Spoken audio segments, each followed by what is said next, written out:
Casting processes की दुनिया में आपका स्वागत है। कभी सोचा है कि पिघले हुए धातु को इतने जटिल आकार कैसे दिए जाते हैं? यह एक बहुत ही पुराना मैन्युफैक्चरिंग प्रोसेस है जो हजारों सालों से हमारे आसपास की दुनिया को आकार दे रहा है।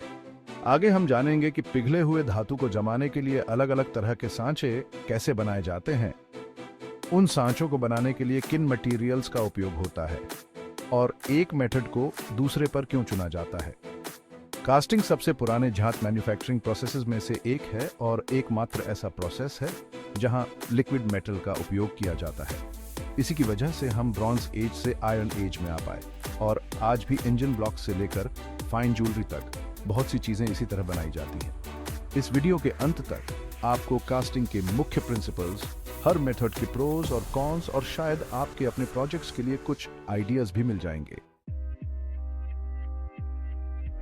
सैंड कास्टिंग सबसे पुराना तरीका है, हजारों सालों से चला आ रहा है, आजमाया हुआ और सच्चा। यह सब एक पैटर्न से शुरू होता है जो आमतौर पर लकड़ी, प्लास्टिक या धातु से बना होता है और उस पार्ट की प्रतिकृति होता है जिसे हम बनाना चाहते हैं। उस पैटर्न को महीन रेत में दबाया जाता है जिसमें एक बाइंडर मिलाया जाता है, आमतौर पर मिट्टी, जिससे मोल्ड कैविटी बनती है। रेत के सांचे को दो हिस्सों में बनाया जाता है ताकि हम पैटर्न को निकाल सकें। फिर पिघला हुआ धातु मोल्ड कैविटी में डाला जाता है जहां यह ठंडा होकर जम जाता है। ठंडा होने पर हम रेत के सांचे को तोड़ते हैं, कास्टिंग को साफ करते हैं और बस हमारा पार्ट तैयार है। यह जितना कारगर है उतना ही आसान प्रोसेस है और यही कारण है कि आज भी इसका उपयोग बड़े बड़े जहाजों के प्रोपेलर से लेकर जटिल मूर्तियों तक हर चीज के लिए किया जाता है। Shell mould casting sand casting का थोड़ा बेहतर वर्जन है। इसमें सिर्फ रेत की जगह हम रेत और एक थर्मोसेटिंग रेसिन का मिश्रण यूज करते हैं। इस मिश्रण को गर्म करके एक गर्म धातु के पैटर्न पर ढाला जाता है जिससे एक पतला लेकिन मजबूत शेल मोल्ड बनता है।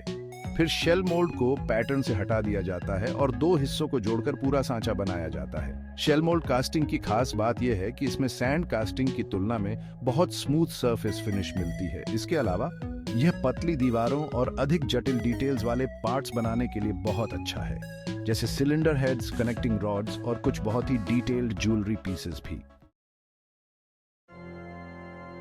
अगर आपको बहुत ही प्रिसाइज रिजल्ट्स चाहिए तो इन्वेस्टमेंट कास्टिंग ही सही तरीका है।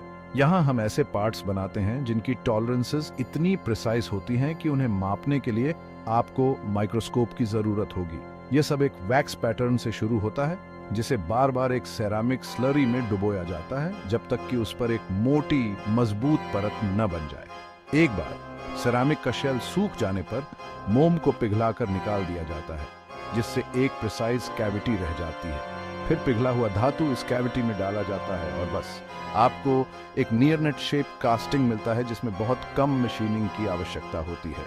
इन्वेस्टमेंट कास्टिंग जटिल आंतरिक कैविटीज वाले जटिल पार्ट्स जैसे टर्बाइन ब्लेड्स, मेडिकल इम्प्लांट्स और बहुत ही बारीक डिटेल्स वाले गहने बनाने के लिए आदर्श है।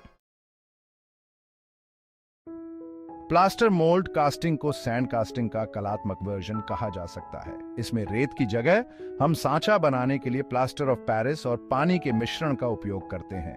यह सैंड कास्टिंग की तरह ही है जिसमें हम एक पैटर्न बनाते हैं, उसे प्लास्टर के मिश्रण में दबाते हैं और फिर मोल्ड कैविटी बनाने के लिए उसे हटा देते हैं। प्लास्टर की अच्छी बात यह है कि यह छोटी से छोटी डिटेल्स को भी कैप्चर कर लेता है जो इसे इंट्रिकेट डिजाइन्स और डेलिकेट पैटर्न्स को कास्ट करने के लिए एकदम सही बनाता है। यह सजावटी सामान, मूर्तियां और प्रोटोटाइप्स बनाने के लिए एक लोकप्रिय विकल्प है क्योंकि यह महंगे औजारों की आवश्यकता के बिना उच्च स्तर का विवरण देता है। पांचवां chapter permanent mould casting efficiency के बारे में है। यहाँ हर एक पार्ट के लिए नया सांचा नहीं बनाया जाता। इसके बजाय हम धातु से बने रियूजेबल मोल्ड्स का उपयोग करते हैं, आमतौर पर स्टील या एल्यूमिनियम। इन सांचों को वांछित पार्ट के सटीक आकार में बनाया जाता है और ये कास्टिंग साइकिल्स के हजारों, यहाँ तक कि दसियों हजार झेल सकते हैं। पिघला हुआ धातु मोल्ड कैविटी में डाला जाता है, उसे ठंडा और जमने दिया जाता है और फिर सांचे को खोला जाता है और कास्टिंग को हटा दिया जाता है।